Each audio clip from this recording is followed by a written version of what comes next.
ஹேரை centre partition எடுத்து இப்படி டிவைட் பண்ணி பின்னாடியில் இருக்கிற ஹேரை ஒரு சி செக்ஷன் எடுத்துக்கோங்க.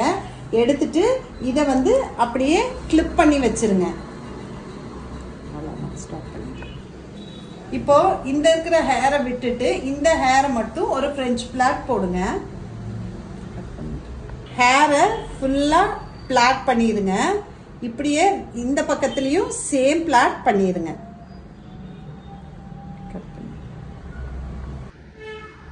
ரெண்டு பக்கமும் வர்ற பிரேடை பின்னாடி இப்படி ரப்பர் பேண்ட் போட்டுருங்க.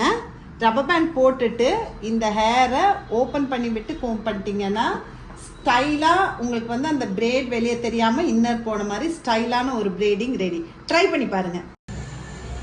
ஹேரை சென்டர் பார்ட்டிஷன் எடுத்து இப்படி டிவைட் பண்ணி பின்னாடியில் இருக்கிற ஹேரை ஒரு சி செக்ஷன் எடுத்துக்கோங்க. எடுத்துட்டு இதை அப்படியே கிளிப் பண்ணி வச்சு